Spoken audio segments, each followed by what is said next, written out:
Hi everyone. In this video we're going to review equations of lines, and then we are going to apply equations of lines to geometry and shapes.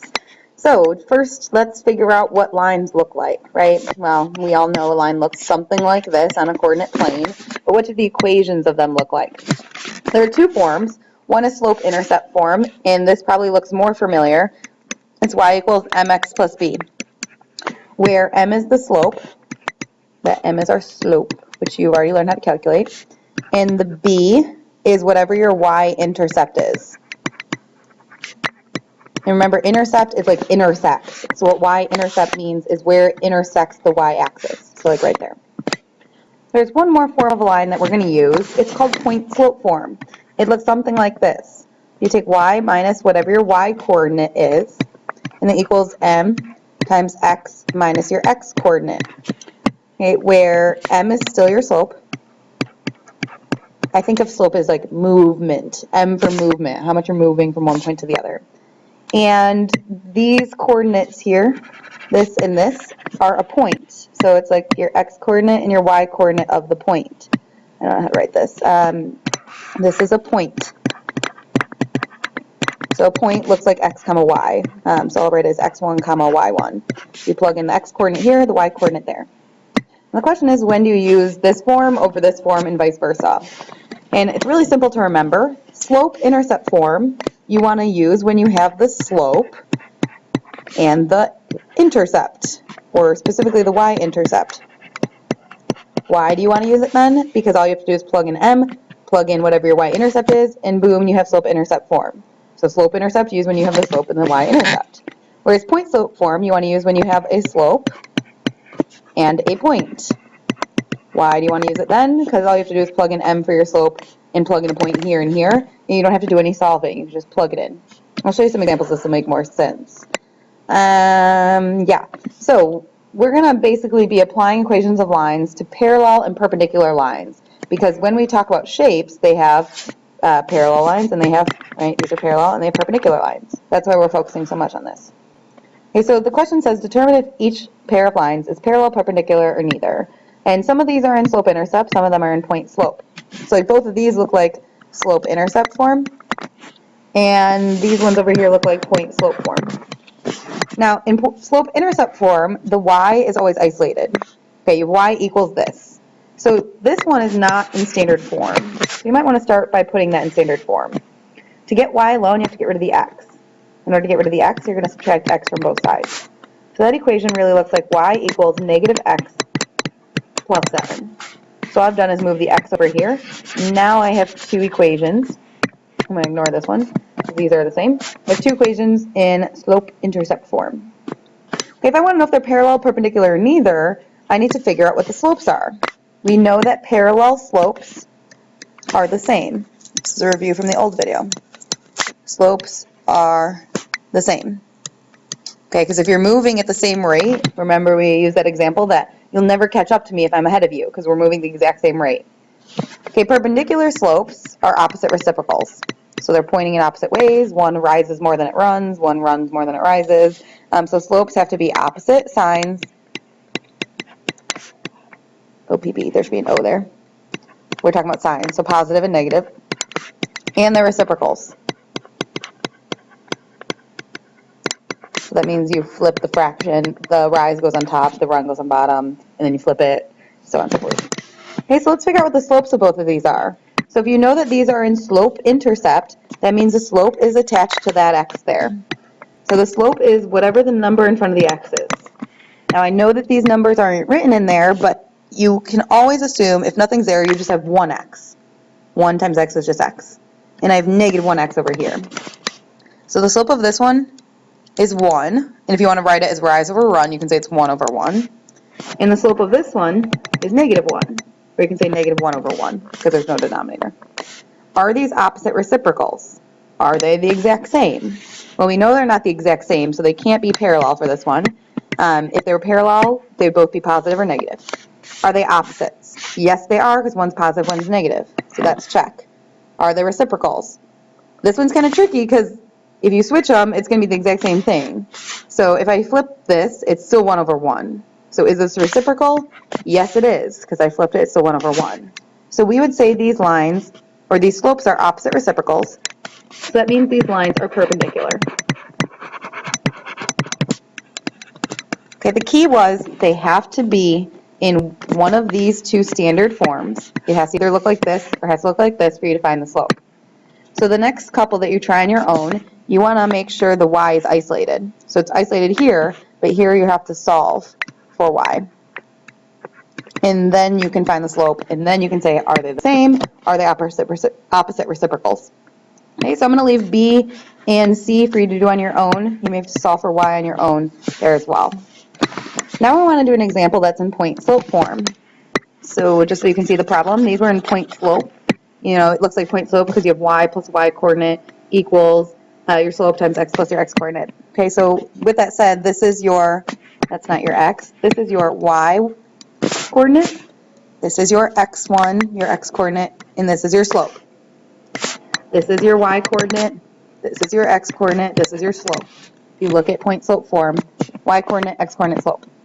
Okay, so that means the slope of our first line is 2/7, and the slope of your second line is -2/7.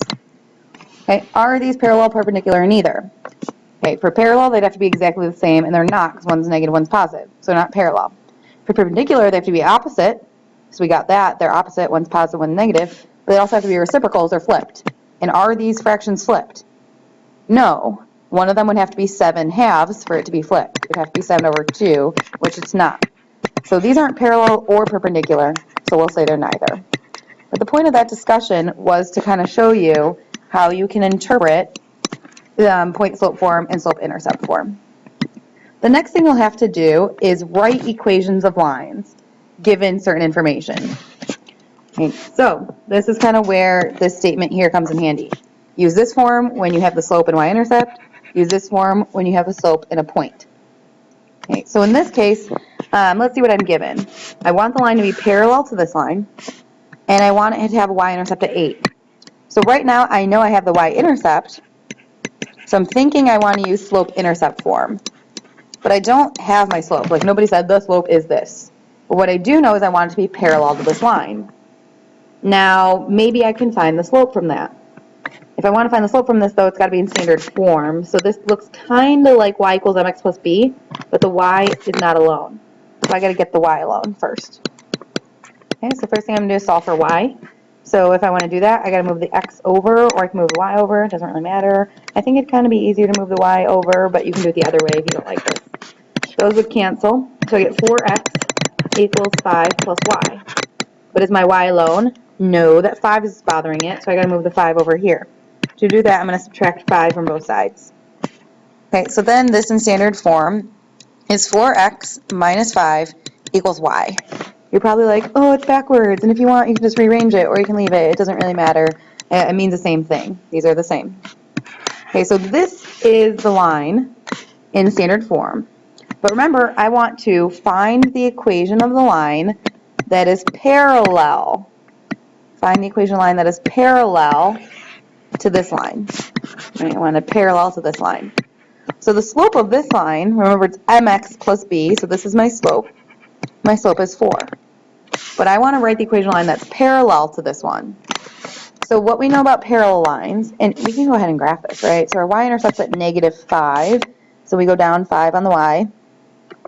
And our slope is 4, so we're going to rise 4 and run 1.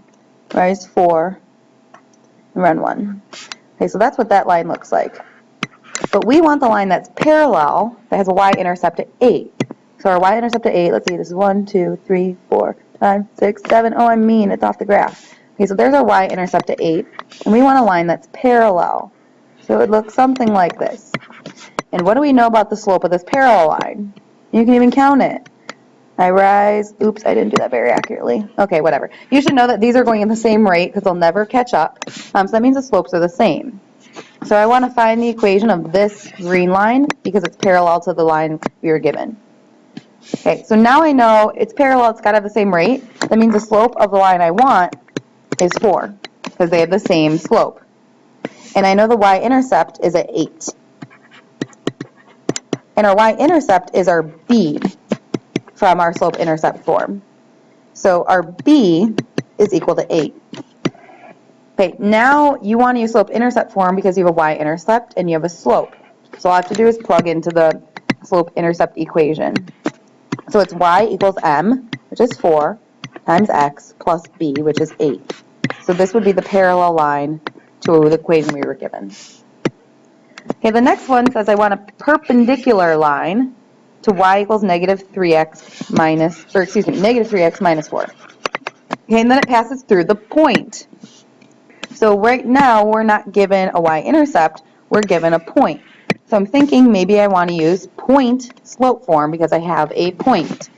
So in order to use point slope form, it's y minus your y-coordinate equals your slope times x minus your x-coordinate.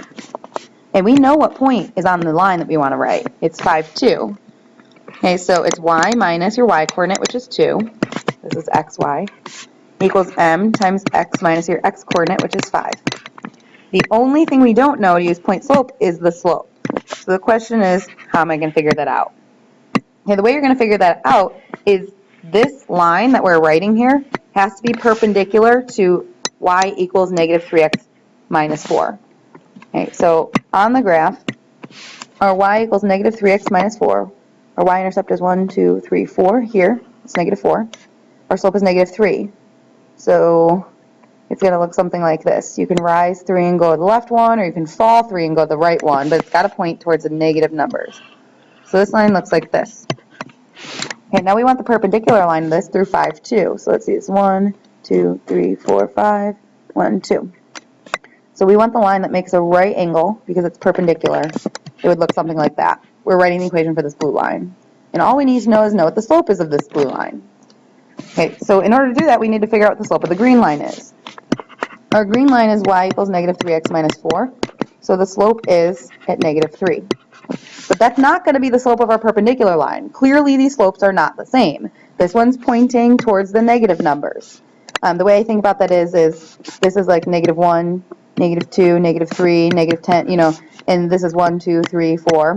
So this one, if you look at the top arrow, points to the negatives, whereas our blue line points towards the positive numbers. So the slope of our perpendicular line is going to be a positive.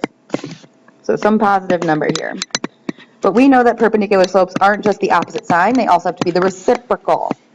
So the slope of our perpendicular line, m of the perp line, this is me abbreviating, has to be the opposite sign, so it's going to be positive, but it also has to be the reciprocal. So this is negative 3 over 1. Our slope would be 1/3. And this would be the equation of our perpendicular line. So it's got the opposite reciprocal slope, and it's got the point. You could technically use y equals mx plus b. You could solve for y, but why bother when you already have it in a perfectly good form? Do as little work as possible with